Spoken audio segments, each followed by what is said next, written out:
first time. Good morning, everyone. Welcome to the Muscatine County Board of Supervisors meeting for Monday, November 4th, 2019. We'll call the meeting to order. Our first item of business is to review the agenda. Move to approve as presented. Second. Jeff has moved, Santos has seconded. All those in favor? Aye. Agenda is approved. Item number 3 is to receive comments from the public. Anybody here from the public wishing to address the board on a subject that's not already on our agenda? Okay, seeing none, we'll move on to item 4, discussion and possible action to approve claims dated November 4th, 2019 in the amount of $488,964.79. Move to approve. Second. Jeff has moved, Santos has seconded. Any discussion? All those in favor? Aye. They are approved. Item number 5 is presentation and discussion regarding recycling options in Muscatine County with City of Muscatine Solid Waste and Collection and Drainage Manager David Pop. Good morning, David. Good morning. You want to step to the podium? Sure. Thank you, sir.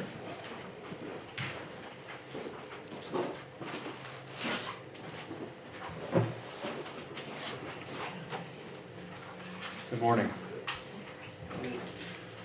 I guess I'm not quite sure, I was asked to come and address concerns about this, or did you folks want to start off with comments, or do you just want me to kind of make a presentation on current practices in Muscatine? Or Sure, that'd be great. So, a little bit of history.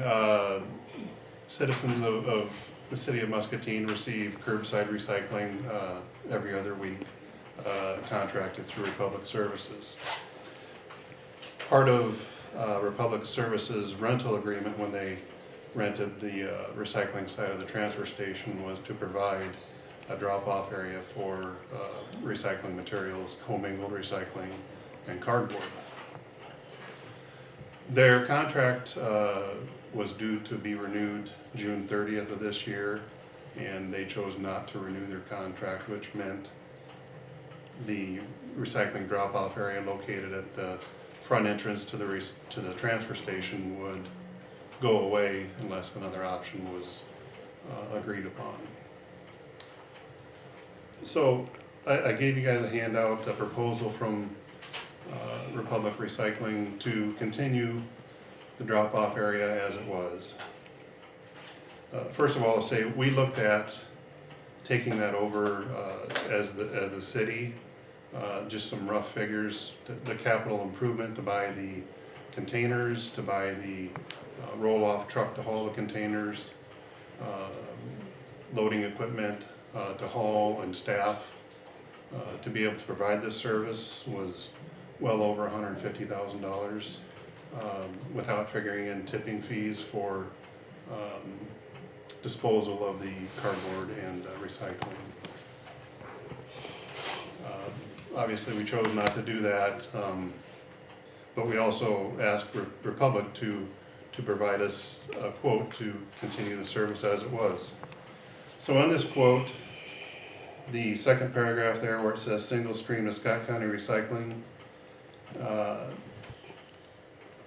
July 1st, 2017 to June 30th, 2018, they estimated 203 containers went to the Scott County Recycling Center, which contained commingled recycling. And then there was, the next paragraph, there was 115 containers that contained cardboard.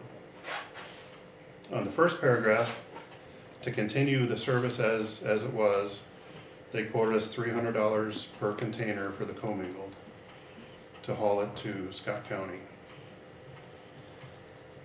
Roughly, that's about $60,900 per year. Then also at Scott County, with recycling materials not being valued as they have been in the years past, they are starting to charge a tipping fee to dispose of your recycling materials. I think now it's roughly $34 a ton, which would have been around $54,400. Just to dispose of commingled recycling as we were doing it. So that would have been roughly 115, 120,000 in that range under that proposal. Correct. So David, the cost of that service is those two items together. Yes, and keep in mind, this is a quote from April. Right, so, With the cardboard quote there, things have gone with less value on cardboard, where, you know, there they showed you a rebate for the cardboard. That would have been in April. Now, we currently pay, I think it's around $5 a ton to get rid of cardboard. So your costs are always changing, your value of the material, or if there's no value, the cost to dispose of it are going. yeah, that was one of the concerns I think we'd had at a point, even if you continue to do the recycling, it's just gonna go to the landfill anyway. Why would you why would you do that? Well, it doesn't go to the landfill. They're still sorting it, you know, baling it and shipping it to the appropriate buyers. So it is still getting recycled, it's just there's a cost to do that. Right, cause the secondary market is drying up for Right. recycled or recyclable cardboard and recyclable materials. Correct. So with the change from the rebate to the now $5 cost that you mentioned, where would that put the price ultimately of this quote? A total for both, Yeah, I'm getting, so the 54,000 or whatever fees, there'd be an additional cost now because they're no longer rebating for cardboard, they're actually charging, right? right. So do we have any idea how much that would add to the $120,000 cost? So just to dump the cardboard containers on the estimated number of times was 23,575. And then they did not give me a tonnage on how much cardboard we did, but I think it was around 900 tons. You would take that times your $5 tipping fee. Who are the buyers? Who are the buyers? Who buys this? There's cardboard, there's a pulp and paper market. Typically there's a mill in Cedar Rapids that does a lot of business in Iowa. On your recycling, you know, there's tin, there's. No, I understand that, but it's processed in Cedar Rapids then, is that, or not necessarily so? It's whoever, for example, Scott County, it's up to them to look on the market, you know, select who they want to sell their product to. I understand that, and I assume from what you just told me is the majority goes to Cedar Rapids, am I incorrect? Of cardboard, Of cardboard. right. It does go to Cedar Rapids and it is processed there? I would say the majority does, yes. Okay. Yeah, I didn't know how far this had to travel, Yeah. or if it was shipped overseas. So that's one of the reasons we're kind of seeing decreases in, you know, in the value of recycling materials is the overseas markets have stopped taking our product. Basically thus making us producing more than what we can recycle here in the United States. David, do you know what the city was paying on the Republic contract before the non-renewal? We were actually receiving revenue. Okay, so it's a question of going from receiving revenue toward, well, now it'd be right 150,000. Wow. Okay. So then option two, just another way to look at it, we asked them to provide the containers and dump them in our recycling center as needed. And then we would in turn create a recycling transfer station. We would load it into our transfer trucks and haul it to the appropriate either cardboard or recycling receiving facility. And that they were gonna charge $80 per container to bring a truck down and dump it in our building. And then roughly, for us to haul it, we would be looking at about $250, $300 a semi-load to go to the appropriate place. Both would have been in Davenport. Plus we would have to hire a full-time employee to load trucks and haul trucks at about $70,000 a year, so. Either way we looked at this, it would have been an increase to our residents on their monthly bill. We're anticipating when we have to renew our curbside collection contract, we'll be looking at an increase, proposed increase from the appropriate contractor for that too. So we just weren't willing to, you know, look at all these increases for the recycling market as it is today. And you've done a little bit of experimentation, because I know some people were concerned and residents, and then you guys did a little bit down at Washington Street and some others. Can you kind of go through some of the challenges you've had and kind of where you're at with all that, David? Sure, and I want to back up just a minute. So when the containers went away down at the transfer station, one of the things I asked the staff to do as they received calls with concerns, the first question was to ask the caller where they're from. And 99% of the callers were not residents of the city. So that kind of tells you, who just roughly was using those containers the most. Yeah, calls I got personally were Louisa County residents living in other cities and using it as a convenience. So it wasn't, and most of those folks were willing to pay some kind of a fee. Sure. So I don't think it's necessarily, people were wanting to do it, and, there are in some of the rural areas, there are less recycling opportunities. In this couple's case, they'd have to take it to the end of their drive, and this is much more convenient for them. They're elderly, to just put it in their car in the garage and take it to the transfer station at the bins than it would be to haul it all to the curb every week. So it's interesting. So back to the question about the containers, the calls that we did receive from what we felt were city residents, the biggest concern was, hey, I get big pieces of cardboard, I can't fit all my cardboard into my curbside container. So we did a little negotiating with Republic, and they were willing to place containers out just for cardboard drop off for the residents. Those containers were out less than a month. We clearly posted the rules for these containers, boxes should be broke down, no trash, no plastic, no styrofoam, and everything must be placed in the containers. And it was just a disaster. We had trash placed in it, mattresses, tires, bags of trash, styrofoam, plastic. Nobody was breaking down the boxes, so the containers were filling up like a day after they were dumped. And it was being dumped all over the ground.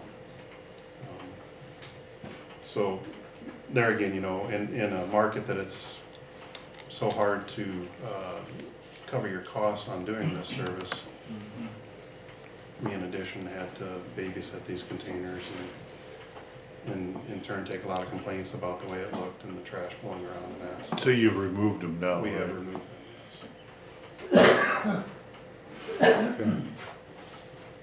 If these containers come back, what makes us think that you're not gonna have the same scenario? I would agree. We saw the same thing with the drop-off area down at the transfer station. People were bringing trash. If they were full, they were dumping the material on the ground. It's like I say, if it was a good market and this product was helping pay for the service, it makes it a little easier to digest the fact that you got to babysit them and clean them up. But when it's costing you hundreds of thousands of dollars to provide this service, it's just not worth it.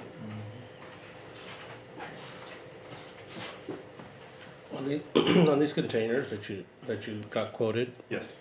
we have one of them that we talked about that's down here on 2nd Street that has a slotted opening that's only, I don't know, I'm gonna say almost like 12 inches maybe, and then maybe about 30 inches in width. Mhm.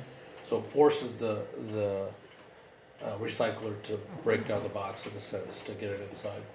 Were those estimates that you have for 255 or 205 per load, were those types of containers? No, so that container is provided by the Scott County Waste Commission, and that was A specific type? put down there, before my time for the business owners downtown to be able to get rid of their cardboard. Talking to Scott County about, possibility of getting some more of those. They weren't staffed to be able to provide more of those to Muscatine just because of the the lead time, you know, having basically if we did three or four more of those, it would take one of their employees, you know, a better part of the day to get those dumped. So providing more of those from Scott County is not an option. Some of what I saw on that scenario that you're talking about is the folks that didn't want to make the effort to break their boxes down. They just threw them on the ground and left them there. Let somebody else do that. That's what I saw. Yeah. So your 23,575, that was basically the full amount of loads with city and county potential people using them That was for the cardboard, yeah. for the cardboard only. Yeah, that was for that time period. That was 115 times that they dumped them, so. Yeah, so you have two problems. One, you have policing. You have to monitor the usage, which is a cost. And then two, you have to get rid of what you got. It's kind of an interesting problem. I think we don't, you know, there's also a cost if it all goes to the landfill, which I'm sure some of it is now doing, and I don't know if you've seen any impact on the landfill. Not, you know, it's too soon to tell. We haven't really seen an increase in tonnage over the last couple of years, so. But these containers have only been gone now for a few months. Yeah. You know, as the city of Muscatine, you know, we budget $400,000 a year to provide the residents with the curbside containers. So, you know, that is a huge service that, you know, we are providing for the residents, and they are in turn paying for it with their monthly fees, so.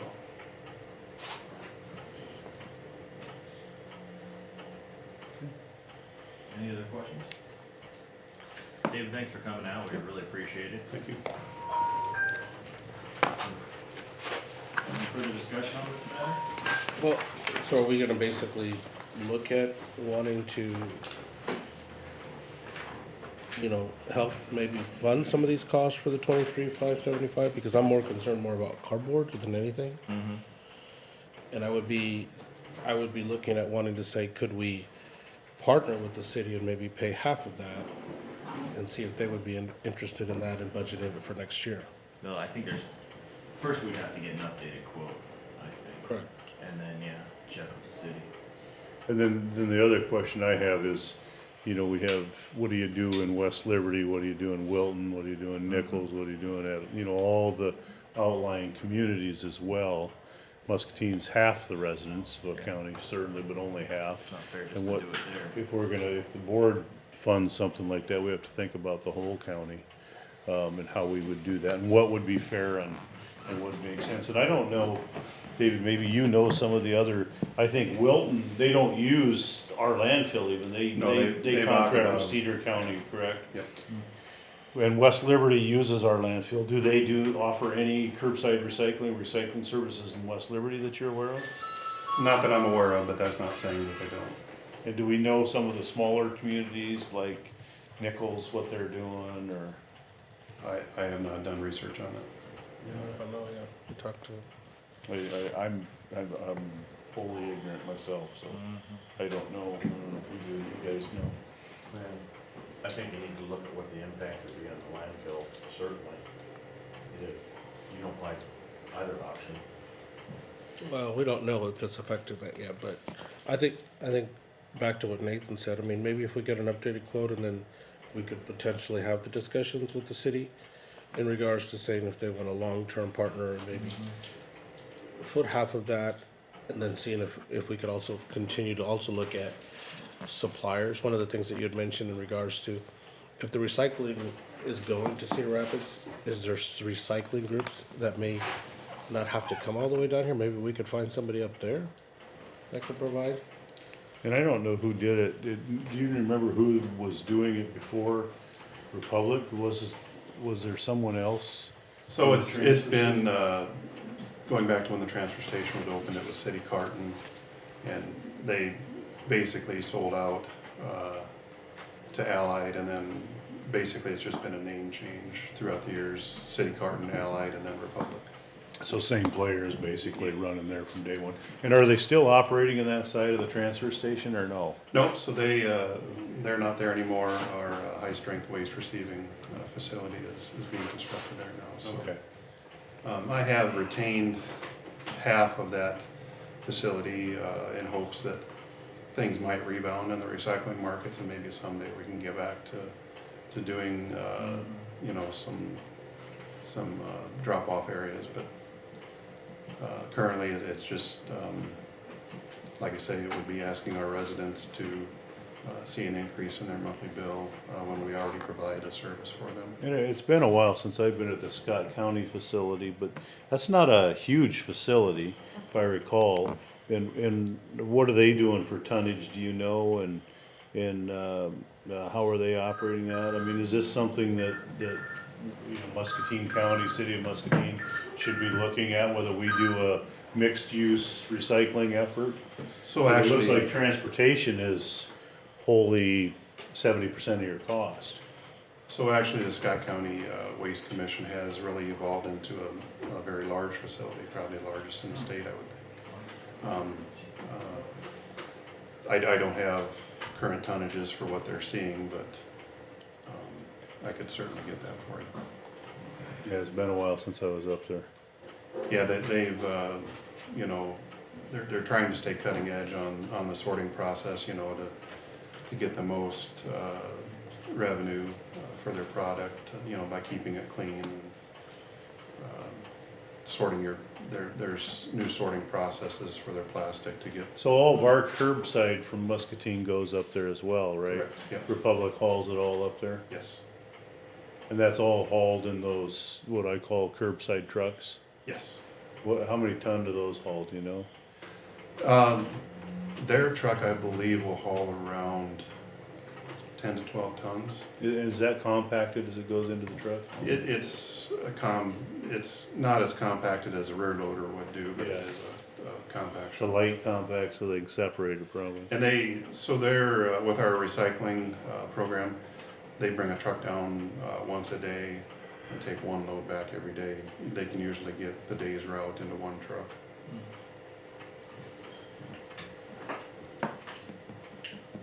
Maybe there needs to be discussion made with the cardboard processor in Cedar Rapids. So part of that, with the cardboard that Republic collects, either from the dumpsters or from the community, part of that process is to sort that and bale it and then send it to a mill. It's not like they don't, you know, dump the containers and then haul it directly to Cedar Rapids, so there's a cost. So the cardboard is up, they have a facility in Davenport, Republic does, that they haul it to, process it, and then market it to go wherever it's gonna end up. I understand, but I'm of the mind that it certainly doesn't hurt to have a conversation. Yeah. But you would be looking at processing it, baling it, storing it. That's why we're having a conversation. But doesn't somebody in Cedar Rapids do that, cause they recycle too? So we You're- would have to have some recycling baling group there as well too. Right. So I mean, maybe I guess it's back to where, you know, Scott's mentioning, maybe there's a conversation with that group there, just to save the travel cost back and forth. And again, knowing if there's value, maybe the city would wanna join in, because you guys are eventually gonna have to look at those estimates and going out for bids on those in the Yeah, future. you know, if I just look at this, you know, haul cost at $300, you know, you're 120 miles, so you're $2.50 a mile. You know, it's a lot of cash. So one option, you know, I can, if you would like, I can have the representative that gave me this quote back in April, update the quote. I don't know if you would have you know, at this time, I don't know that we're interested in starting back the drop-off area at the transfer station. I don't know if you'd wanna look at putting it at your shop or how you'd wanna do that, but Oh, Keith would love that. we could, you know, if you would like, I could arrange a new quote or even a visit from the representative from Republic to talk to you. I would like a new quote. Yeah, I think we need a point person from the county to handle who would we select as a point person? Nancy, do you have any recommendations? Who's ticked you off recently, Nancy? I don't know that anybody's ticked me off, but Eric's not making eye contact with me, so I'm guessing he doesn't want it. I mean, is that, Well, I just wonder, we have there's the County Solid Waste Commission really, which manages the landfill. It's made up of the small communities in the county, the Board of Supervisors, City of Muscatine. I think this would be an interesting topic for that group to say, what is our long-term strategy around this? Because, we're outsourcing it today, essentially, and so what is the value of that service? I've heard a lot of residents that are interested in this as an option. And so I think it's, to me, it's just financials, it's assets and it's processing. And so if you just put together a business plan and what makes sense for the residents to get the job done for the best bang for the buck, so to speak. Cause it sounds like, even in the process with Scott County, you've got at least 2 or 3 entities between the buyer and the point of, and that's always markup. So, I think it's something to look at, to Scott's point. What would it take? Not saying I'm interested in doing it, but it's trying to do it at the best value to the taxpayer, in my mind. so refer this to the I Solid think Waste if we Commission. take, who's our rep? Are you Santos is the rep? All right, Santos. So we could schedule a December meeting and ask all can the talk about that, yeah. communities to bring their current recycling processes and have some discussion on it. Are you having good success at getting representation at those meetings? You're still struggling? Yeah. So this one might be one where if you do that, if you just send me a note, maybe we can reach out to some of the other cities and say, it's important that you or a representative get there because Right. we want to there needs to be a good discussion about the long-term strategy here. Exactly. Yep, what I'll do is schedule that for a December meeting. Thank you. Yep, thank you. Yeah, thanks again. Thanks, Dave. Anyone else? All right, moving right along. Item number 6 is a brief introduction to the Community Foundation of Greater Muscatine with Executive Director Charlotte Schaefer. Good morning, Charlotte. Good morning, thank you for inviting me today. Again, my name is Charlotte Schaefer, I'm with the Community Foundation of Greater Muscatine. And 2019, Community Foundation is celebrating their 20th anniversary. It's been quite a success story. Dick McLean actually brought the idea to the community more than 20 years ago. Jim Nepple provided leadership and office space. And it's truly been a 2-decade story of partnership, stewardship, persistence, and a lot of impact. And we'll talk a little bit about that today. But what do we do? What's Community Foundation do? We're community builders. So we serve as community leaders, conveners, and collaborators. And then we also marshal resources and deploy capital. And we do that primarily in 2 different ways. We provide grants to support nonprofits, charitable activities, and scholarships within our community. And then secondarily, we work with donors, both businesses and individuals, to make contributions to the causes they care most about. So who's our current leadership? We have Bob Barrett, who's the mayor of Wilton, Rich Dwyer, Senior Vice President Kent Corp, Naomi DeWinter from the president of Muscatine Community College, Bob Jensen, who's president of Temp Associates, Angie Johnson, Executive Director of Unity Point Trinity Muscatine, Cindy Mays is the market president at Midwest One and West Liberty, Brad Nelson is the general manager of Musco, we have Keith Porter, who's the president of Stanley Center for Peace and Security, Jody Royal Goodwin, who's the City of Muscatine Housing and Community Development Director, Jim Stein, Chairman Emeritus from CBI Bank. Jessica Susie's an attorney from Brick Gentry. Brian Trago is the Vice President at Hine Company. And then we have Mike Wilson, who's a trust officer with First National Bank. And part of why I want to touch on that today, just so you can see the breadth of the folks that we have sitting at the table across all different, both industries, as well as the different areas of health, education, and so forth. Now, I want to cover a few highlights over the past year. We've grown a bit in size, we've grown a bit in friends, and have grown a bit in impact. Last summer, we were at $24 million in assets. As it sits today, we're over $45 million in assets and expect that to rise even more before year end. So we've more than doubled in about 15 months. To give you a little bit of perspective, 10 years ago, we were at $4 million. So we've had great stewardship with a lot of great partners and folks realizing how the Community Foundation can support their work. Size matters in community foundations because the larger we are, the more we can positively impact both leadership as well as granting within our community. However, what we know is growth alone isn't necessarily a measure of success. You also have to make sure you're running the shop well.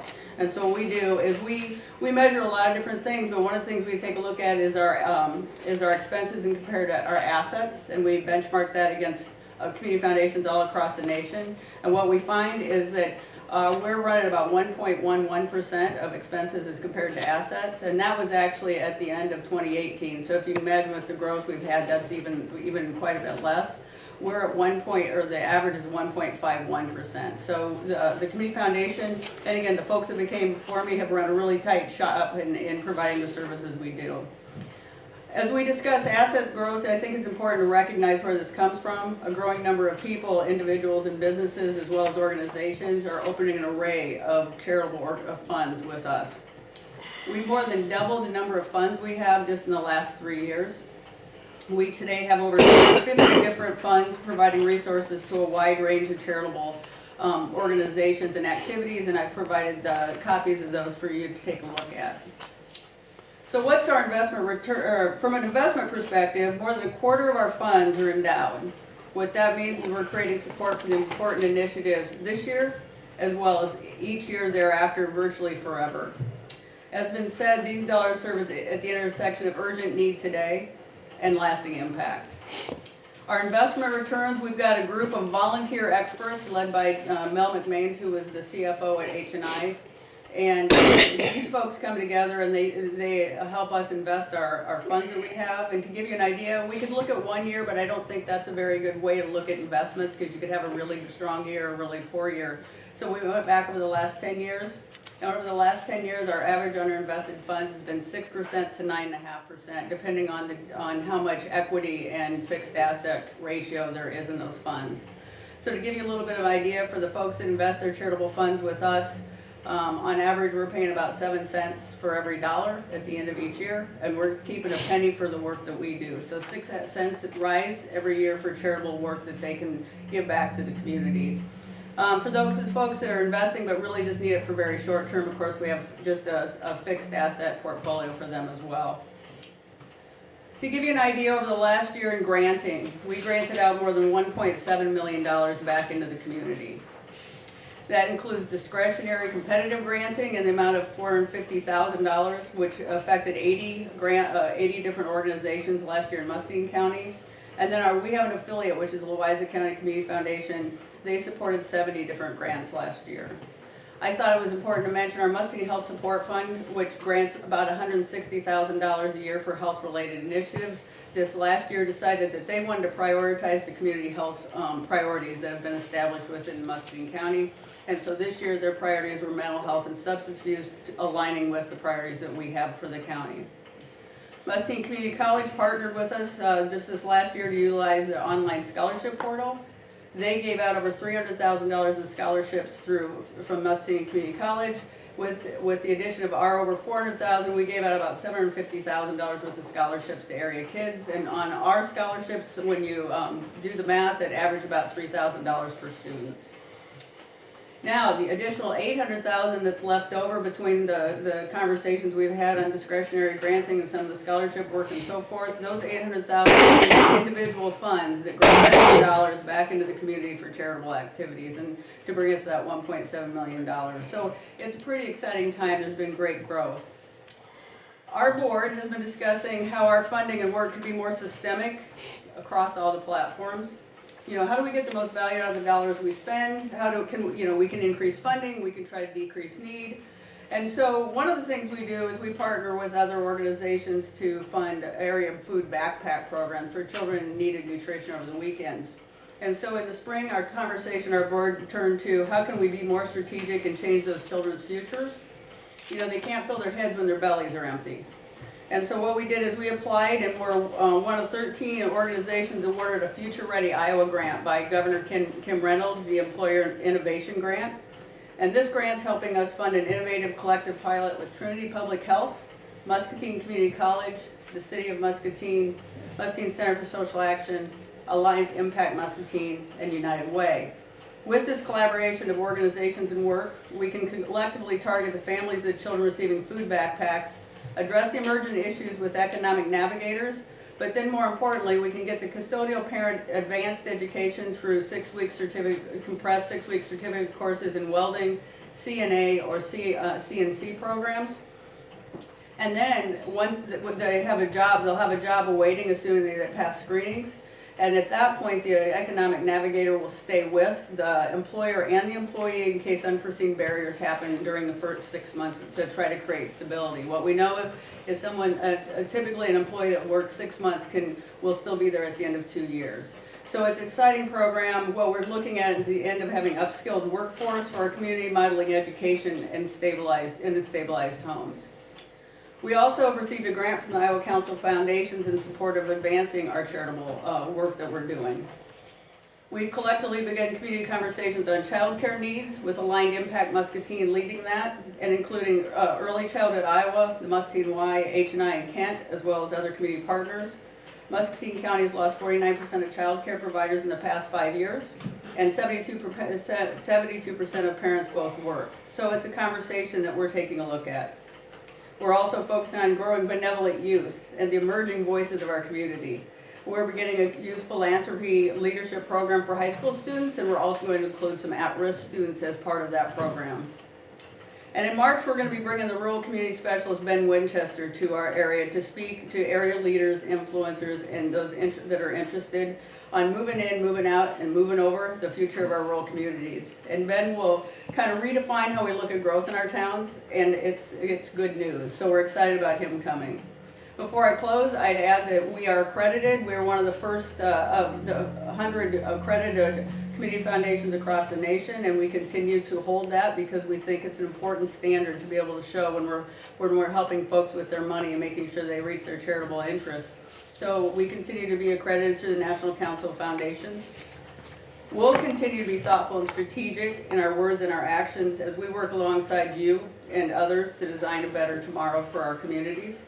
We appreciate the work that you do, and it's truly a privilege to be part of the work going on. So I thank you, and if you have any questions, I'd be happy to answer them. Anybody? I think they do a great job. That's a lot of information today, so thank you so much. We really appreciate the time to come in and visit with you. And yeah, if there's anything we can do to help your outreach and your work, don't hesitate to let us know. You guys are doing great work. I love the collaboration. Thanks so much.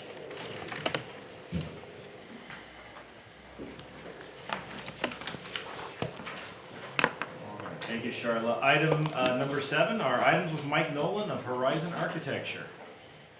Good morning, Mike. Morning. How are you all today? Good. All right. So, a couple of things to run through today. First on is kind of an update of where we are with the new maintenance building. So, a lot of behind-the-scenes work going on, working with Swanson, getting the pre-construction, a lot of the submittals, more or less getting them scheduled and ready to go. We did have a 1-week delay because our site supervisor got called up for jury duty, but we did have a pre-construction meeting late last week, and we are raring to go. So I'm expecting when I drive back by to see excavation equipment on site today. First thing they're going to do, just to give you an idea of the next few weeks of work, is they're going to just strip out the building pad. So they're going to cut out the concrete and the asphalt where the building's going to go, start the excavation for the footers and the foundation with the goal of getting the foundation and getting the slab in before we get into the really cold weather yet this winter. So tentatively, the plan is to start excavation this week and be ready to pour footers by, I think, middle of next week. So by November the 11th was a tentative date on the calendar. That'll get our building footings in, and then we'll be doing a lot of the under slab preparation, which with the in-floor radiant heat, that's going to be a fairly extensive process. And then for about a month, get that stuff put in place, keep everything, the ground warmed up there, and get that in, get the slab poured. And we've worked with the mechanical engineers who are actually going to get the temporary boiler in place to use the radiant heat to keep the heat in the slab during construction. And then you'll see the building start to really come up over basically the December, January timeframe. So, so far Swanson's been fantastic. They've been very responsive, very professional. So really excited to see dirt start flying out there. So that's kind of where we are as of today. So any questions on the building or progress at this point? So you're expecting to cut out the concrete and get the base set up to pour the concrete still all this month? Yes, I think you'll probably see the footings in the ground, again, by the middle of the month. That was from the schedule that we discussed last week. So what I can do is prepare, we had the tentative preliminary schedule. Once I have a final schedule, I'll present that and put that as part of your packet, so you have that for reference, and then we'll do periodic updates as we go. Obviously, the big wild cards are going to be the weather. We had a little bit of scare, but it's looking like we have some fairly dry with temperatures hovering around freezing but not at freezing. So with any luck, we'll get another month or so before we get a hard frost. As long as we can get excavated, they can put down the insulation, we'll be able to keep, the big concern at this point from a timing is we don't want frost in the ground when we pour the actual slab inside. Don't really have concerns about the footings, that'll happen. But if we do get a super cold snap here towards the end of November, it could complicate, but there again, we're looking at it and make sure we make good decisions as we go.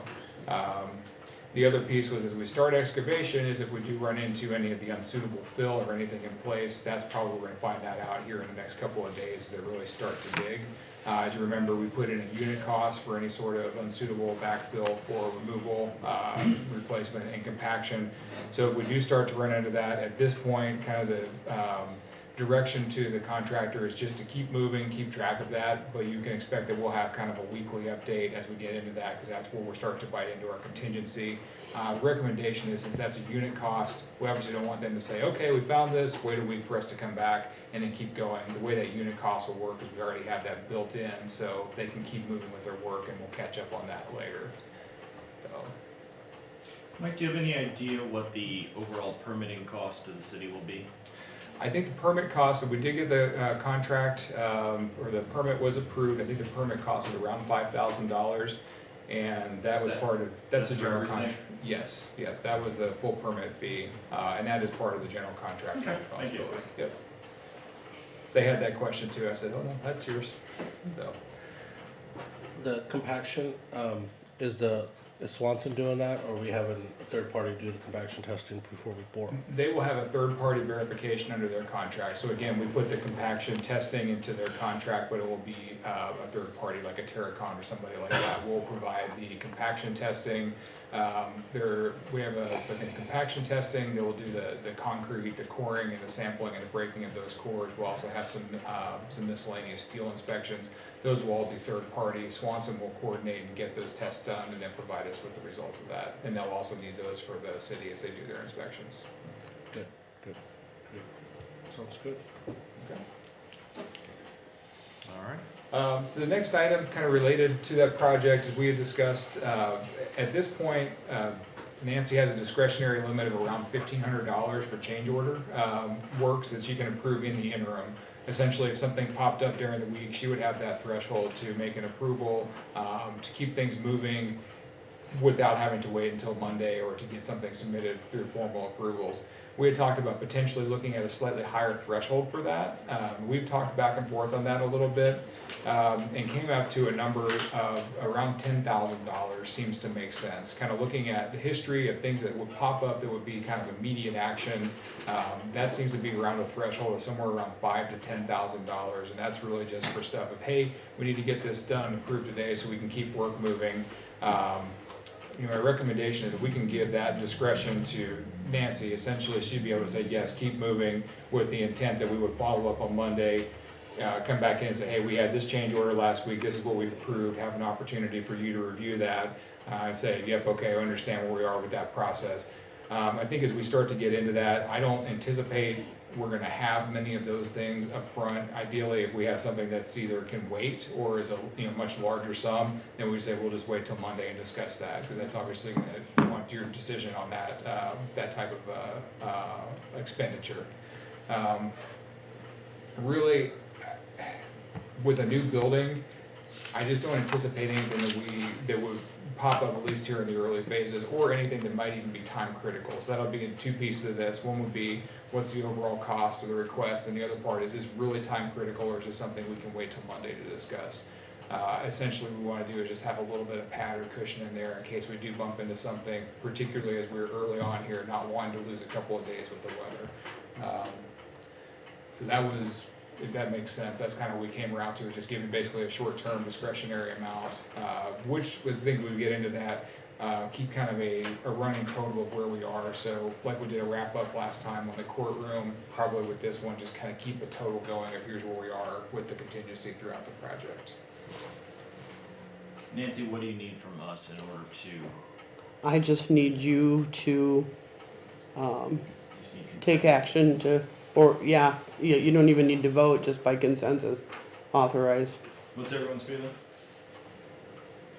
I feel more comfortable with 5 to 7.5 at the most. I think I don't see anything major coming up that would require us to need to have a $10,000 approval. Or at least one of us to go look at it before we make that approval, I guess is where, if it gets to that amount. But I also can understand the potential delays that it could create. But this isn't an existing building that we would run into, oh, hey, I didn't see this behind the wall, or hey, I didn't know that this was underneath the floor. To me, you're gonna find probably things in the first excavation, if anything. The rest of it, I don't see it being an issue as far as building goes. Unless it's out of scope or something that's changed, or we say, hey, we sure would like to have this, or hey, we wouldn't mind having that and that once it's going up, but. And I think about the change orders we had before. They were all 5, 6. I don't think we really had any of them that came in like $20,000 or anything like that. We had a couple decent sized ones. I think the threshold, they were around that 5 to 6 level, and it seemed like, I think we had something bumped into 8, so the 10 was just a round number to give a pad there. And I don't know that I would feel comfortable making a recommendation between the two of us to go anything beyond that. So I think it's hard to tell, but I do agree that with the way we're approaching the project is I don't anticipate that we're going to need this at any point for a time critical nature, but it's just a nice to have in case we do need it. So I think at the threshold, if you wanted to lower that threshold, I would think that 7,500, I would still recommend that. I feel like at 5, we're probably gonna be bumping into things periodically that Man-hours wouldn't and necessarily people, get that. equipment, rentals, whatnot. Yeah, I wonder almost though if you could do, this is kind of a big jump for us. I mean, and I kinda like to take small steps sometimes, and I wonder if it'd be better if we could say we would authorize that with like a, and if Nancy kinda shepherd the process with a voice vote or something, where she could reach out, cause we got phones, we all have phones, and most of us are reasonably easy to get a hold of. So you could get a quorum of the members to authorize, and then follow up with a voice vote. I just wanna make sure that it's light of day, and I also don't wanna put Nancy into a difficult spot, making a decision and then getting second guessed. Cause we're good at that. I know Mike's used to me yelling at him, but Nancy's not. Yeah. But I think Nancy can handle it.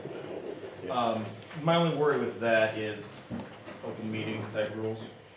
If we're actually taking a vote, that's got all kinds of implications and requirements that we follow, so I'd be nervous about that. I don't know, is 7,500, that's a decent comp rate? Is that amount trouble you, Jeff, or? No. Oh, no, what's this project, $1 million? We're about 1.3 million for the Yeah, total. 1.3, 7,500 doesn't bother me. If we say that, then I just wanna make sure that we recognize it just for this project only. Yeah, that's. Right, that's yeah, It would not be- absolutely. It would not be a Try it, ongoing see if standard, Yeah. it becomes an issue. and if we run into things, we would It change was that. 75, I'm fine with 75. let's make it 75. I'm good with that. And then that Nancy would be basically the buck stops at Nancy as the representative of the board. Sounds good. And the way you can expect that, if that comes up, is we'll still have them present the change order, have something written that Nancy and I will discuss, and then we'll be here the next Monday to discuss what happened there. Sure. And definitely keep it follow-up. And I would try to keep it to only items where with a delay of time we would incur additional incremental costs. Absolutely. Yeah. Yeah. This I've would got only a be for situation. concrete pump here, Yep. and if I send it back and forth another day, it's another $2,000, and maybe I'd think about it, but it's just, yeah. Good, well, thank you, and again, we will use that very judiciously, and hopefully it doesn't pop up at all. All right. Item C, Okay, the next item is, so we're looking at replacing the entire old roof on the jail, which is the old black EPDM portion. But if you recall back, we've been talking for this for about 6 months. There was a damaged portion or delaminated portion of the newer roof, the white TPO roof. So we reached out to Carlisle because we do have a total gold seal system warranty on the Carlisle product. Had them over the course of several months make a trip down, take a look at the damage. They did some cores, and they provided us with a report, which we discussed, I think, maybe about a month and a half back. So essentially what they said was, our membrane was good, our glue was good, the cover board, which is a material that sits underneath that gets glued onto, the surface of that material had basically ripped free. The cover board, I didn't get a chance to see what the core is. It's most likely what's called a dense glass product. If you think of like it's a drywall, but it has like a fiberglass mesh on it. Essentially, there was enough uplift pressure on that corner that paper, that fiberglass came delaminated from the gypsum underneath. So technically not a failure of the Carlisle system. So they sent us 2 recommendations. One would be to mechanically fasten back through the membrane and then patch over top of those. Essentially put a new piece of membrane over top once we get the membrane adhered, or to what they call mechanically ballast, essentially put pavers on top of the rooftop. Their recommendation was to go with the Carlisle approved or certified accredited installer so that we can maintain the warranty on that. I reached out to Jim Geist Commercial Roofing, who is a Carlisle qualified roofer and known quantity here in the area, and they provided this basically a quote to do the repair. So we have about 900 square feet, I believe, 10 feet out and 90 feet long. If you've been up on the jail roof, you can see right around the parapet it came up. What they cited, and it's most likely correct, is when we had an extreme weather event, I think when the tornado came through, the roof is most likely designed to, it's an FM 90, which is a 90-mile-an-hour wind criteria. But when we had a tornado event, it's a wind, but then also an extremely low pressure event that essentially sucked the roof up. They're citing that's most likely when the damage occurred. So not a warranty issue, extreme weather event. But that's the area along there that came loose. So basically what Geist has done is taken the scope that they recommended from Carlisle with their details to mechanically fasten the membrane back down in a pattern 12 inches on center, 90 feet length, 8 feet out from the edge, which will catch everything that's become delaminated, and then come back over and essentially weld. It's a heat weld product, so it kind of mechanically glues back together. Put patches over top of all that, redo the intersections, and that was a Carlisle recommended and approved method for a total of $8,943. My recommendation is that we approve this, to have guys come and do that. They said they'd be able to get to work here in the next couple of weeks. The reason you don't want to let something like this go, and it's probably gone longer than we want to, is that if you have a little spot there, if we do have another extreme weather event, that's just going to make it that much easier for more of the roof to get torn loose. Eventually we'd have a whole roof off, and that would put us into a very bad situation. How do we know that it's just the 900 feet that are bad? You can go when you walk on the rooftop, you can feel where it's billowed and it's detached. So it's at the parapet wall, you can feel it where you get out to certain margins of it, and it just has a difference in the way it feels when you walk on it and touch it. And then there's some obvious billowed spots along there as well. What they clearly would do is they get up there and look at that. If they find more, they could certainly recommend a better area. But given that we had the manufacturer's representative come out and look at that, and this was the area they specifically identified, I feel pretty comfortable that that's the extent of the damage.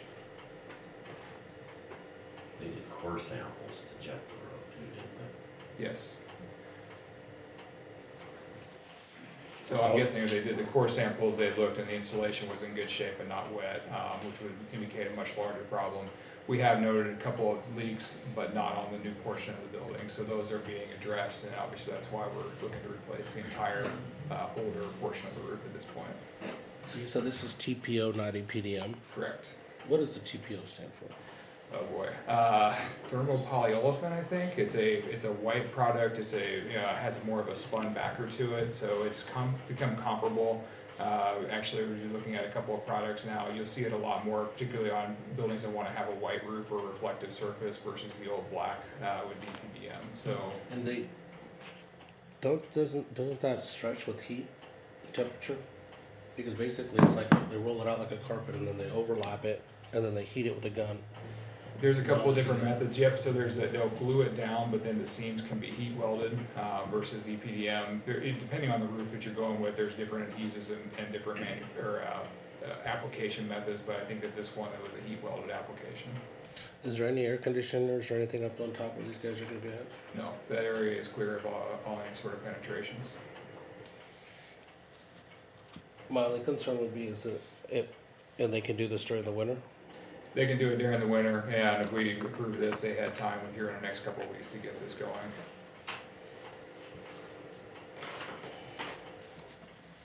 I'd move for the approval. I'm second. Jeff has moved, Scott has seconded. Is there any further discussion? I I want a picture of it before and after. Okay, we do have some existing photos I can forward to you now, and then we'll get some after photos as well. Okay, I'm good with it. Alrighty, all those in favor, please signify by saying aye. Aye. It's approved. Okay. I will get in touch with Chris Miller of Geis and have him get an account set up and get this work scheduled. Thank you. Alright. Quick note here. Alrighty. Item D, 7D. Okay, so the last item here is, as you recall, for the sheriff's addition and some of the other projects we do, we'll go through schematic design, and at the point where we have things more or less nailed down, that's when we'll bring in the engineers to do the final, wrap up with the technical project work.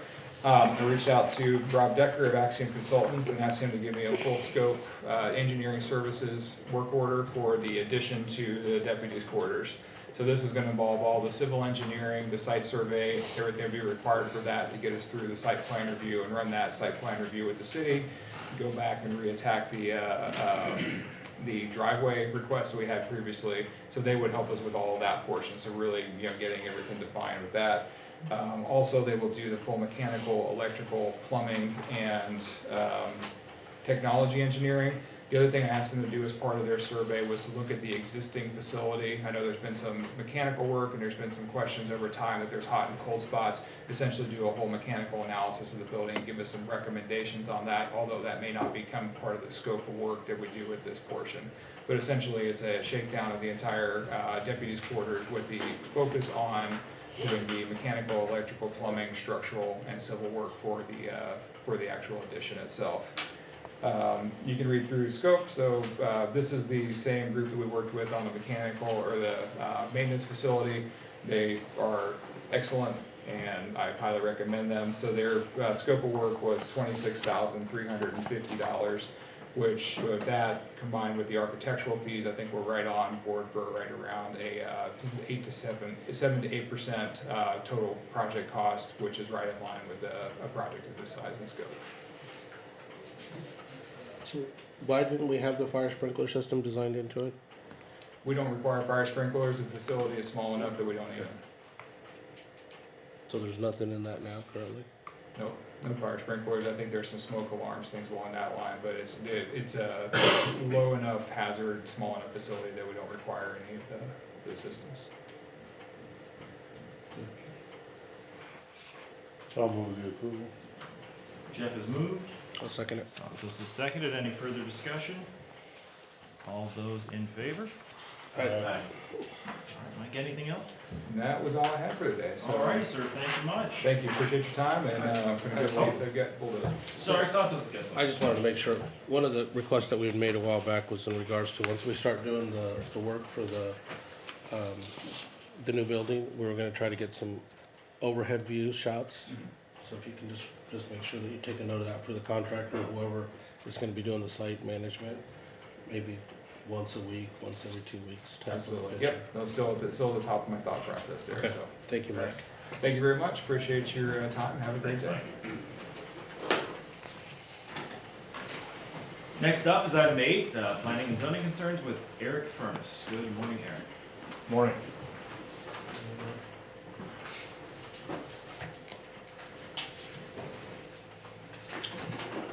Item A is just a review and possible action to accept a variance that was granted last Friday by the Board of Adjustment, one single variance that they considered. The actual request was for Todd and Julie Swartz to be able to place a detached accessory structure in the front yard space of their property. Normally detached buildings like garages and sheds have to be in the side yard or the rear. and also a 40-foot front yard setback as opposed to the normally required 50. However, when we got to the meeting and after doing some more site work, he advised he didn't need that setback from the front property line variance. He just needed the variance to be able to put it in what's considered the front yard space. That was granted. There's a very unique 6+ acre property. Got a creek that kind of runs right down through the middle of it and multiple drainage points, so there's limited space. It had an existing house on it when he bought it, so they did grant one variance that would allow him to put a detached shed in what's considered the front yard space. However, it would still be at least 50 feet back from the front property line. So the board did grant that variance unanimously. I'll move to approve. I'll second it. Okay, it's been moved by Jeff and seconded by Santos to accept the variance. Any further discussion? Those in favor? Aye. It is accepted. 8B. So this, discussion and possible action to approve an ordinance rezoning approximately 20.53 acres in the southeast quarter of section 178 north, range 4 west from current A1 agricultural district to R1 residential district on the second of 3 readings. I'll move to approve. Second it. It has been moved by Jeff, and I'm sorry, who had the second? Santos had the second. This is a roll call vote. Santos? Aye. Jeff? Aye. I vote aye. Scott? Aye. Doug? Aye. It passes the second reading. Okay, which takes us to item C, discussion possible decision / direction regarding local match dollars for eligible FEMA projects involving damaged private property. Just a real quick overview. You know, this last spring we did receive a declaration, disaster declaration, Muscatine County, based on flooding and heavy precipitation. Keith has handled all the portions that deal with damage to county property, roads, parks, you know, in conjunction with Kurt. I've been handling the damaged private property. This was a relatively small disaster compared to previous flooding disasters that we've been through, like I'm referring specifically to 93, 2008. We've identified a total of 6 properties, 5 of which were affected by flooding, and 1 which was affected by shifting or unstable soils on the hillside. We've gone about as far as we can go without actually making a commitment, and which is why I'm in front of you today. We've done the initial site assessments, disposal, demolition and disposal as cost estimates, historic preservation, kind of jumping through all the hoops that FEMA would require to fund the demolition of these properties without actually formally submitting. We've got them preliminarily submitted, but I wanted to get your direction because there is a local cost share with any FEMA project like this. In 2008, there was a CDBG grant that was made available that covered that cost share when we purchased and demolished, I think 30 to 40 structures all up and down the Cedar River following the 2008 flooding. So far this year, there is no CDBG grant to cover the local 15%. So whatever we do, whatever FEMA money we go after, we will have to cover 15% of that estimated total. I provided you with the breakdown. We have 3 structures that are potentially eligible for FEMA demolition dollars. These are seasonal recreational cottages. They are not on privately owned property. They are not primary residences. They were heavily damaged and they really can't be repaired. They just need demolished. This is not a buyout project. This would just be demolishing what we consider dangerous buildings or nuisance properties. However, that 15% still applies. Then there's 3 properties that look like they're potentially eligible for buyout. That includes us taking possession of them, a typical FEMA buyout, and demolition and disposal of the properties. We would own the lots. They're deed restriction. You're probably familiar, we have a number of those throughout the county. They can't be used for anything basically other than green space. But it gets properties out of the floodplain. One of those is not in a floodplain. It's one you're familiar with on Sweetland Hill. The heavy precipitation had contributed to more soil shifting, which made that structure unsafe for human occupancy. FEMA's indicating that it may be eligible now, and initial indications were that it weren't, but before I can formally get that answer, you would need to be aware and authorize that we would be contributing 15% of that as well. I read through those, and, you know, two of them I wasn't, the one property, it said that wasn't eligible, I thought it said it wasn't eligible because it had received some funding in prior years, but they didn't elevate the property. I wanna understand that situation. Yep. So there is a property that would be eligible for the HSP program, which is the Hazard Mitigation Grant Program, commonly referred to as a buyout program, FEMA buyout. It is a primary dwelling, it is on private property, and it is in the floodplain. Those criteria essentially make it almost automatically eligible for a FEMA buyout if it sustained at least substantial damage, which it did. It's received substantial damage in the past. The owner of that structure this year did not get a FEMA individual disaster check like some people did, because he had received that check in the past and then did not elevate his structure as the law would have required. He also failed to maintain flood insurance as is required once you've received FEMA funding. So this year, he did not get an individual disaster check like a lot of people did up and down the river. But because it's in the floodplain, it's subject to flooding, and it's under a certain dollar threshold, we could pursue the buyout of it any time. And how does one go about the property valuation? The estimates right now, ultimately, we would have to have appraisals done, official appraisals. My rough estimate is based on 110% of the assessed value right now, just to give us a starting point. That is what we actually used in 2008, and it was an acceptable method at that time. The parties involved in 2008 agreed to that dollar amount. However, since 2008, FEMA has said, no, you must have actual appraisals. So I figured in appraisal costs for the three as well, we would have to have that done, closing costs.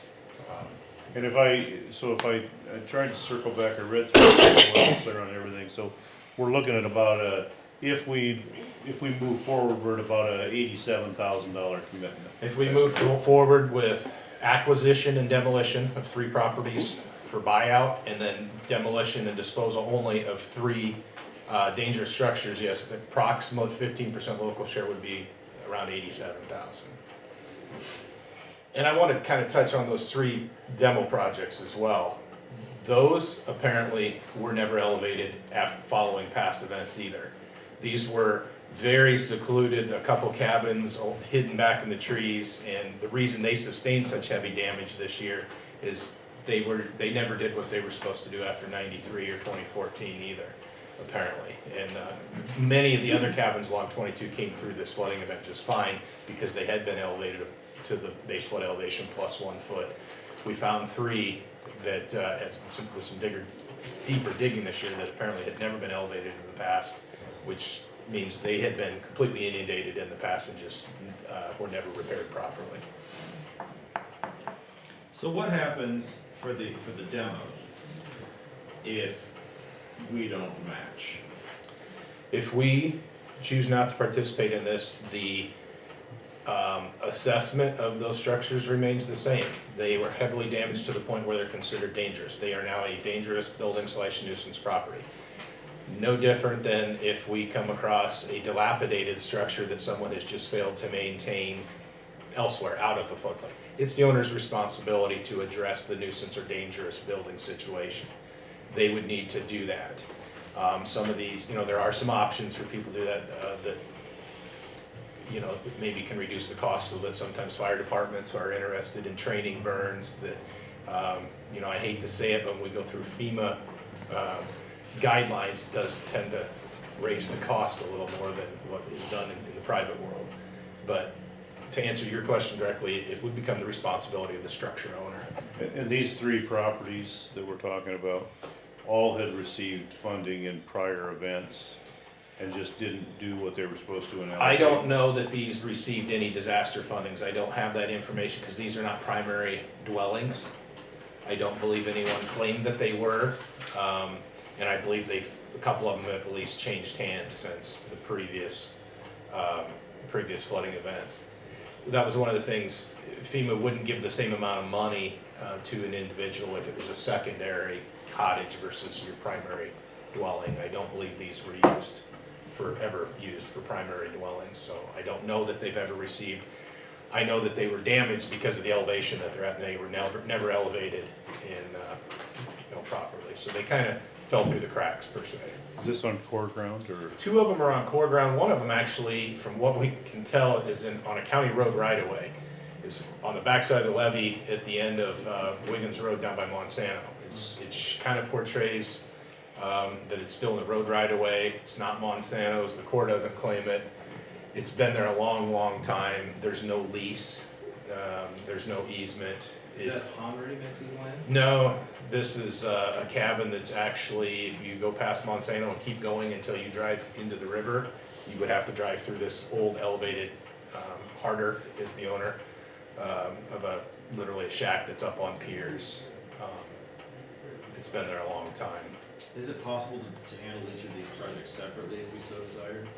They are separate projects. So- You mean, So you said we've identified 3 seasonal cottages. I mean, could we right, take a look at each one of them individually? Do we have to approve the whole thing as a package? the demolition program, Yes. the 3 could be handled, it is a separate program, so you could do buyouts and not pursue demolition of cabins, you could do cabin demolition and not pursue buyouts. What I'm saying is, could we do, agree to match on 2 of the 3 demolitions, for It's instance? my understanding you can ask for whatever you want. Okay. Yes, you could decide that this is in Muscatine County's best interest, and here's the reason why we wanna just purchase one and not the other. It's voluntary from a county perspective, and it's voluntary from the owner's perspective, the buyouts. What's the Corps gonna do? You know, it's on leased ground. The people probably, I know one situation where they just don't pay their leases anymore. The dwelling is uninhabitable, and these folks have just walked away. What does the Corps do? I would be making a little bit of an assumption, because I haven't got this firsthand from the Corps. However, there's one other structure that the Corps is terminating a lease on for past violations of payments, nuisance violations that we've enacted on this party. They've terminated the lease and ordered that that person remove that structure and return it to the green space, which was apparently part of their lease contract. I asked a kind of a general question, and I don't know that the person from the Corps would want to be quoted, but they basically said if they walk away, there's not much value we can go after or put a lien or anything against this, we'll probably take care of it, I believe was her own words. So indications are, if it gets too bad, the Corps may decide we just want to remove these, but I can't tell you that for sure. Well, the reason I asked that question is I just had a conversation with a party within the last 2 weeks about a particular dwelling, and was told that the Corps is going to come down and demo that property and just turn it back to green space per se, and that's going to be the end of it. That would not surprise me at all if that actually does occur, including on the 2 I that. haven't seen an official letter of this, obviously, but I'm led to believe that the Corps isn't very active in looking for more leases. No, in fact, this year, it's been the first that I've been made aware of that they are actively looking for reasons or ability to terminate some of these leases. Correct. I know, even prior to this year's major flooding, FEMA had been kind of putting some pressure on the Corps to stop renewing leases in the floodplain, stop putting dollar values in the floodplain that are subject to damage, and to start doing their part to get some of this space back to green space. And so I believe that there is going to be an effort to do that from the Corps. I just don't have that in writing, that if nothing else happens, that they're gonna, quote, take care of these structures, but indications are they may. So am I right in my thought process that except for the dwelling on Sweetland, that the remainder of them either have received financial compensation in one regard or another, or have knowingly not enhanced the property to benefit the dwelling? No, they're supposed to. Or just haven't done what they're supposed to do. That would be correct, at least from the point of the Midway Beach property. The one on Highway 22 West did not even sustain substantial damage this year, because as you know, this year's was mostly Mississippi River major flooding. This was a property owner who is in the floodplain, has received some damage in the past, and just contacted our office and said, I heard you're doing a FEMA project, we'd like to be considered for buyout. We could do the same thing at any time, initiate a voluntary buyout, not even as part of a disaster declaration. You know, if we had grant money and said we'd like to approach this group of houses along the river and go for FEMA money because we know they're subject to flooding in the future, we could do this. And that's, so this project, the Highway 22 West property would be eligible for one of those, but they're not removed from their dwelling right now. They're living there. They didn't sustain major damage this year at all. It was just, hey, we're getting tired of living with high water every spring, and so I was That's obligated. private property. That, yes, and that's why they would be eligible. They were actually contacted by NRCS office, who is, there was another grant program to buy out farm ground in the floodplain, a whole nother funding source to return it to floodplain and natural area. But it has to have a certain amount of farm ground attached to it, so they weren't eligible for that. So they were directed to us to see if they were a FEMA eligible project. But Scott, yes, you're correct. The Sweetland Road structure, to my knowledge, has never received any federal emergency management funding. Has never not done something they were supposed to have done according to floodplain management and flood insurance guidelines. And there's record that they've attempted to mitigate that over the last 25 years. They've poured some of their own money into stabilization, extra piers, mudjacking. So that one does stand out as a little different, as from the 3 potential buyout addresses. I'll just be very blunt here. The only property that I have any interest in financial assistance on is the Sweetland property. I'll be real frank here. I think I'm in the same boat. I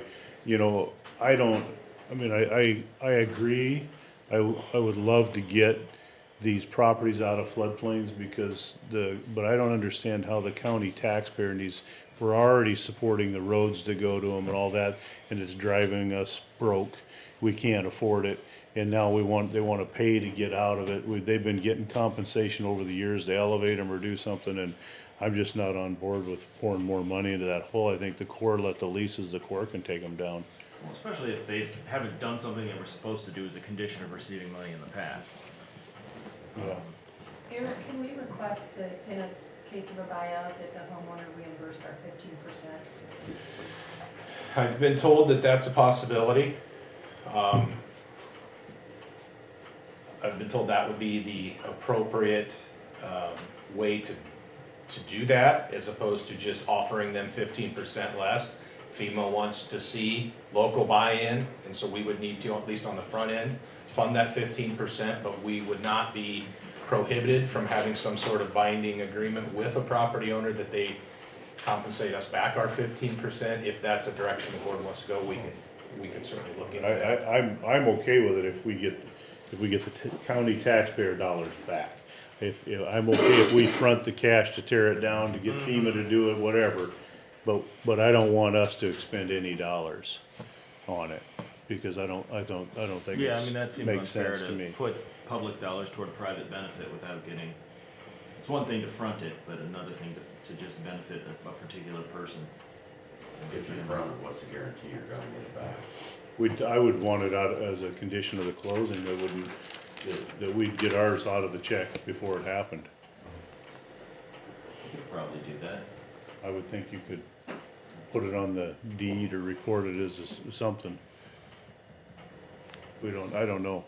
I mean, that would be the only way I would support going, like to Scott's point though, to these other properties. The only way I would support that at all would be that somehow the county would be made whole for all those dollars. So that's certainly something that I can find out, even with a conditional approval or direction, that's the direction you would be interested in proceeding. Yeah. A conversation with Alan and Iowa Homeland Security is, how could we do this and make sure that it's watertight? Whether it's a mortgage or a lien of some kind or what have you. Yeah, I mean, that Well, a question. lien isn't gonna help you because the land's never gonna be sold again. We'll own it in perpetuity, so it has to be, somehow we have to get into that funding stream and get ours back out of the funding stream before the check Well, is the written. lien would be repaid upon sale to us. Theoretically. But yeah, I mean, I absolutely figure out the best way to do it. Yeah. If that's, I think, do we have a consensus that if we can guarantee that we get our funds back, that we would be willing to go ahead with the Sweetland? Or is that what I'm hearing? No, I Well, think, I I think think, Sweetland I think the is sweet fine. one, I think I support. Oh, I see. We go ahead, but the others are the ones I have a problem with. That if we can ensure we can get our funds back, then I'm okay with it. Marginally okay with it. But, that'd be the only way I would support it. Other than that, I think it's somebody else's problem.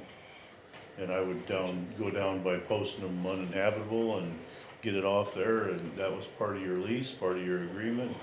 You knew it all along, and even if you weren't the original buyer, that's buyer beware.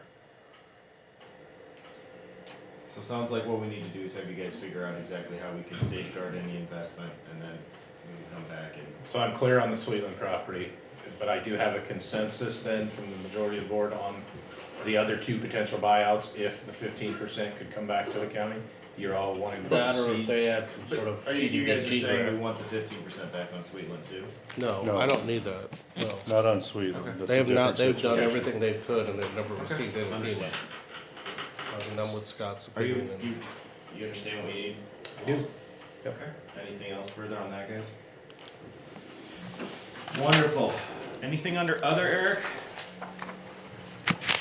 No, I think Jeff and Doug will probably talk about the power and water meeting under their meetings. All right.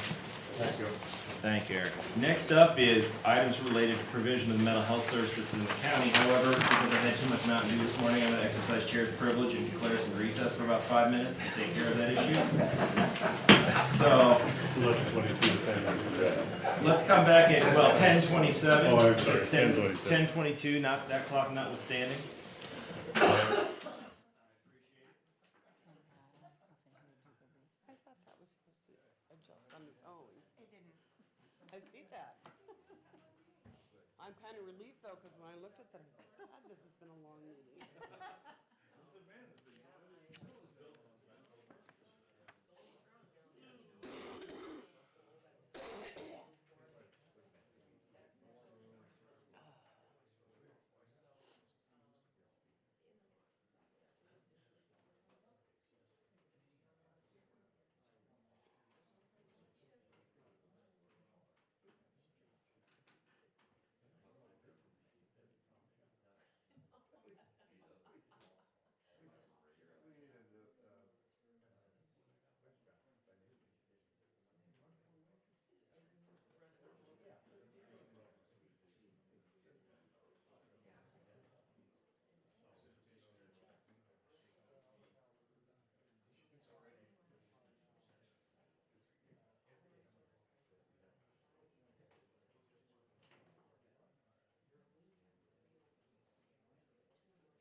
so glad Leslie was wrong.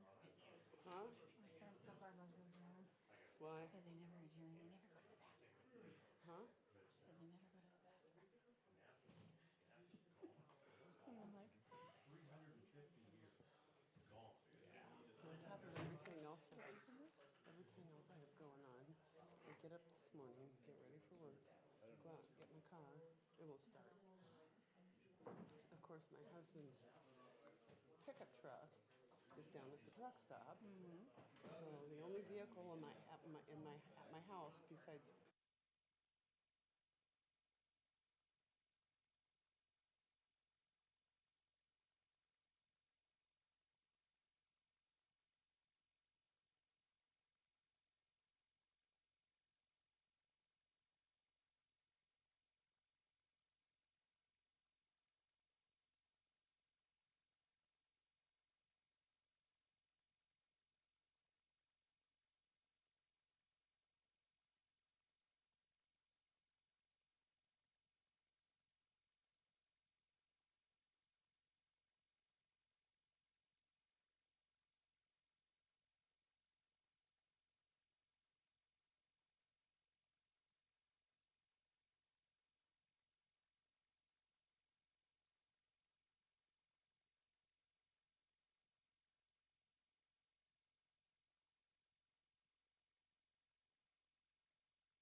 I thought it was supposed to change on its own, so I have to talk to Oscar. Okay, everyone, thank you. I'm going to call us back to order after recess. We are in line for item number 9, which is items related to the provision of mental health services in Muscatine County. Once again, our redoubtable Felicia Toppert is here to address us. I'm going to step to the podium just in case we have any questions, etc. for you. I can do that. I guess if you'd give us a 20-30 second rundown of your recommendations at this point. At this point, the SEAL region, for the most part, is more in line with the board's particular fiscal philosophy and more in line with the outcomes-based contracting, value-based contracting that I'm familiar with. So I would say if you are of a mind to align yourselves with a group that is more similar to your thought process, then I'd probably recommend leaving the eastern region and applying to the SEAL region. Okay. Does anybody have any questions or items for discussion with Felicia? Well, we put Felicia in a difficult situation. I've thought long and hard about this, read everything I could, and I would make a motion that we authorize the chair to sign a letter to leave the eastern Iowa region. So Jeff has moved item 9A. Second. And Scott seconded. Scott seconded. All right, so we have a motion on the table, on the floor rather, for decision regarding withdrawal from the Eastern Iowa Mental Health and Disability Services region to authorize the chair to sign a letter notifying the region of the board's decision to withdraw. Is there any further discussion? No, I just want to applaud Felicia and you, Nathan, in regards to the work you guys have put in for this. I know this is not an easy decision, but as Jeff has read through it, as we have all read through it, I think this is a good decision for us moving forward. There's going to be some things that are unknowns, but I'm hopeful that this will be a better fiscally responsible group that will help us in our county move forward. All those in favor of authorizing the chair to sign a letter withdrawing from the region, please say aye. Aye. Those opposed? Motion passes. So, concomitant with that, we now need to figure out where we're going to join, and as Felicia's indicated, we've had substantial communication with the SEAL region. Can you just outline some of the communication we've had? We've gotten the 2080 agreement, which you've seen, the management plan, which you've seen. I met last week with the CEO of the SEAL region to kind of compare and contrast where we are in terms of services. And I did not see any glaring differences between what we're doing now and what we would be doing there in terms of meeting the needs of the consumers that we're addressing. They are the payer of last resort, which is in line with what this board, your basic board philosophy. And they weave together community resources to meet the needs of their consumers. They have slightly different, they have a residential, crisis residential in Burlington and in Fairfield. And so that's a slightly different service than we're used to, but it's gonna be a matter of contracting to try to mirror their framework for providing services. But there has been, to my knowledge, no lapse in consumers getting services. So I would move to approve.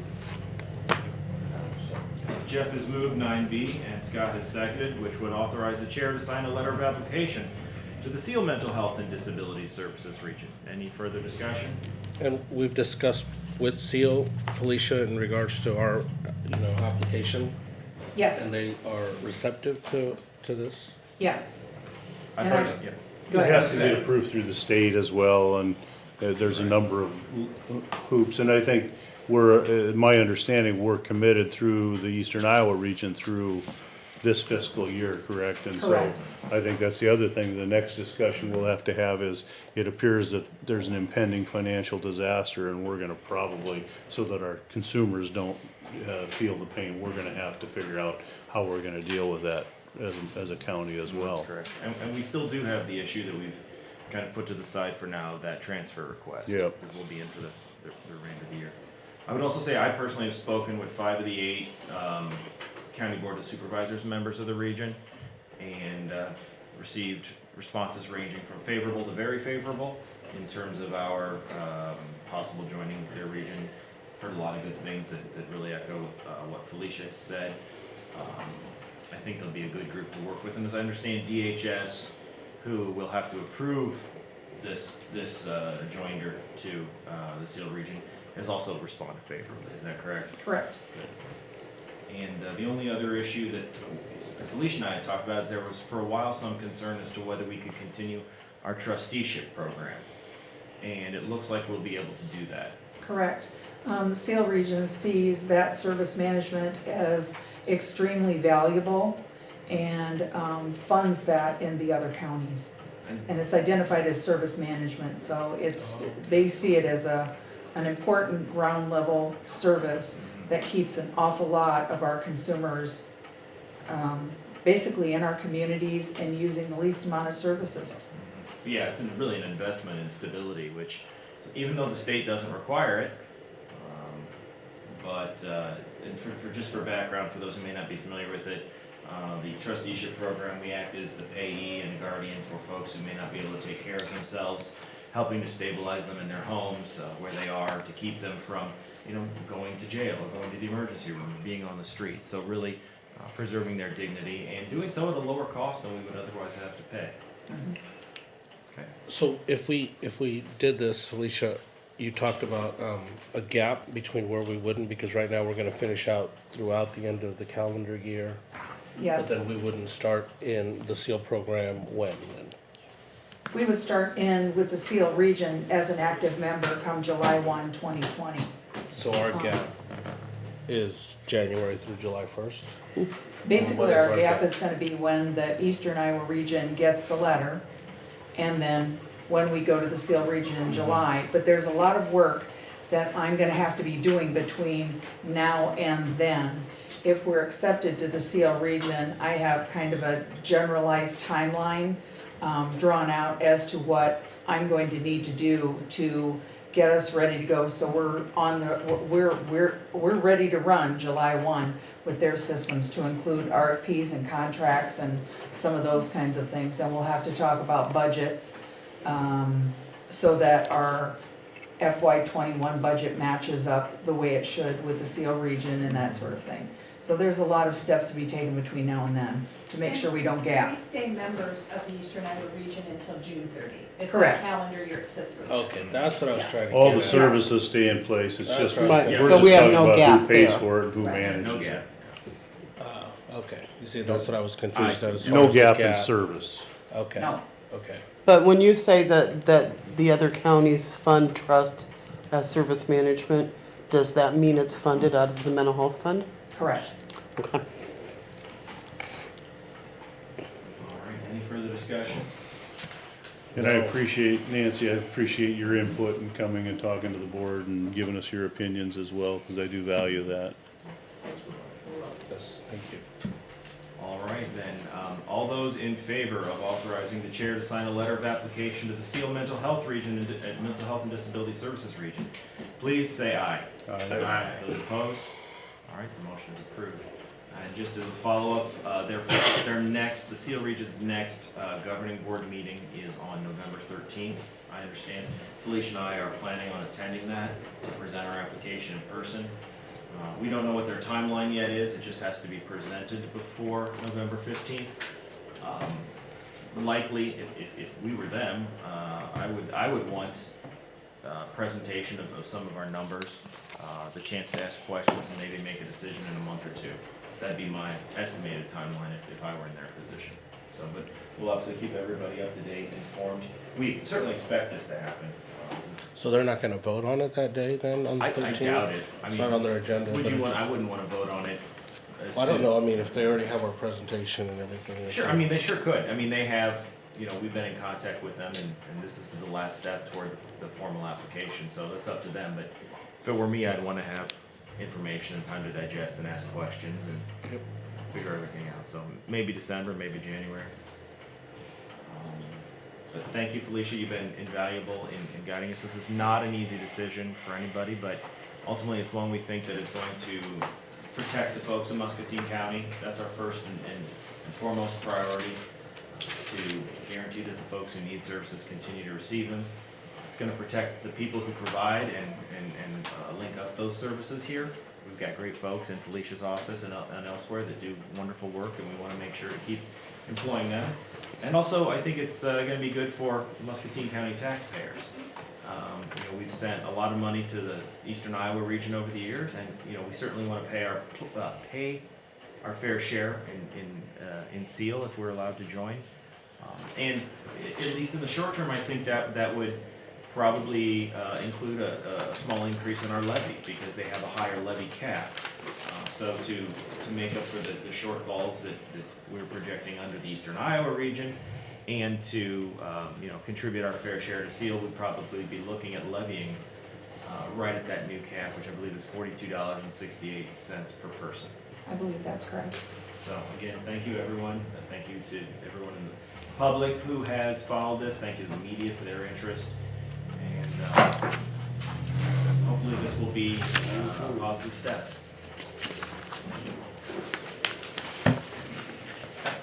Number 10 is discussion and possible action to approve the minutes of the October 28th, 2019 regular meeting. So move. Jeff has moved, Scott has seconded. All those in favor? Aye. Item number 11, correspondence, Santos. No correspondence. Jeff? I attended a meeting on Wednesday evening with folks affected at MPW, folks affected by the proposed transmission line. I think it was a good, positive meeting, and I think things are moving forward.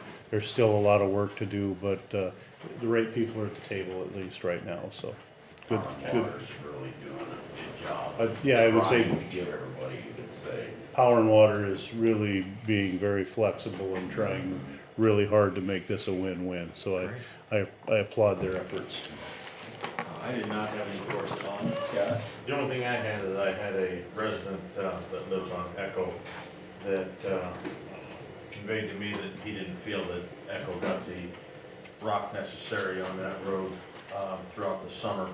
It was the only call I had, and we had a conversation, obviously, and, there's a lot of folks that feel that way with, all the, water conditions, what the roads were, and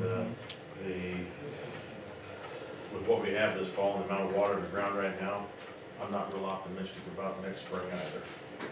But that's all I had. Doug? Correspondence, I got a call from a resident on 205th concerning the work that we're doing on Jasper Avenue. And I attended the same meeting Jeff did at Muscatine Power and Water, and I applaud their efforts. Really did a good job. Okay.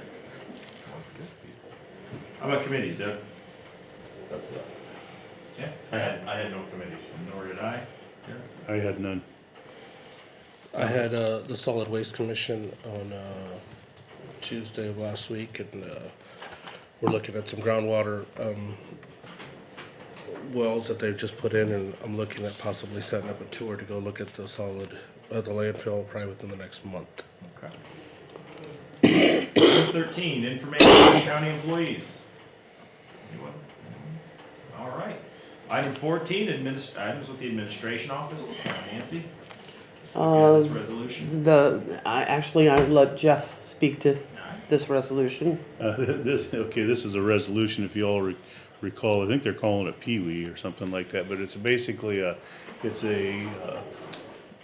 is a grouping, it's an association to be looking to create and using bi-state as an agent to allow for basically from Dubuque to the border, Iowa, Missouri border, to consider that a port on the river.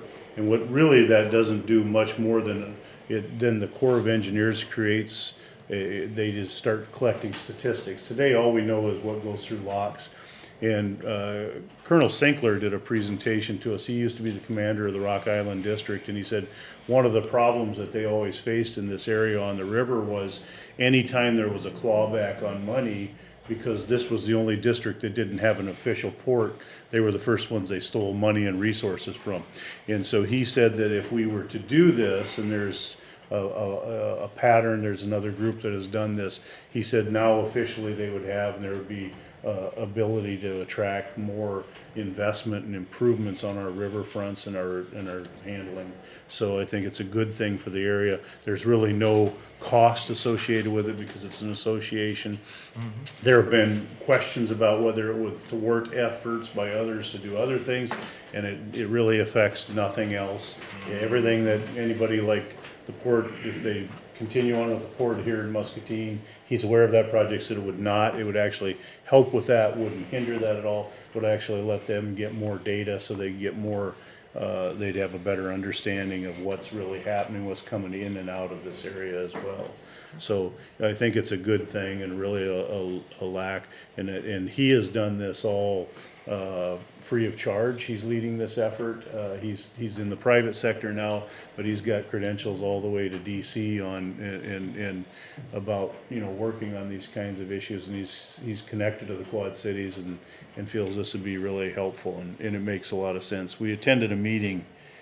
Scott, you and I were at that Region 9 transportation a month or so ago.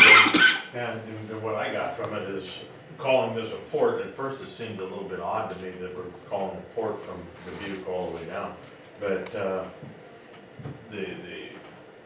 point of the impact of the statement was all that tonnage is going to be basically as one into this entire region. And that's why it won't hurt the potential individual port. And the individual ports have basically, they're kind of out in left field because they don't have any tonnage to speak of to warrant any help. I think he said just on the Iowa tonnage that he knows about, and this wasn't the Illinois side, that it would become the 68th largest port in the U.S. So that's pretty big. And there's a lot of commerce that happens in this area, and it's not being accounted for today. It's just seen as flow-through traffic, so to speak. So, and you add, he thought if you add what he didn't know about in Illinois, you know, it's not hard for him to believe we could become a top 50 port, which would have a big impact on the arson, or on this whole district, and how we're viewed kind of nationally. So I would move that we approve this. Okay, Jeff has moved. I'll second. Scott has seconded. Any discussion? All those in favor That's of? a roll call. All right, well, all those in favor, be sure to answer when I call your name. Santos. Aye. Jeff. Aye. I vote aye. Scott. Aye. And Doug. Aye. The resolution is approved. Thank you. All right, any other items with the county administration office? I don't have anything else. Okay, anybody else have anything for the good of the order? Just, to Sorry. get out and vote. Yeah, oh, that's right, that's a good point. Voting is tomorrow, but you can still vote early today in our auditor's office with the lovely and gracious Betty and the other folks up there. Second floor of the county administration building. What's our address here again? 414 East Third Street. 414 East Third Street, and if you need to find your polling place for tomorrow, then you can search Muscatine polling places or go to the Iowa Secretary of State's website, just put in your address and it'll tell you. Or they can call the auditor's office. And they can call the auditor's office. That's right. And this is the first election where we have city and school elections Yes. combined, so Yes.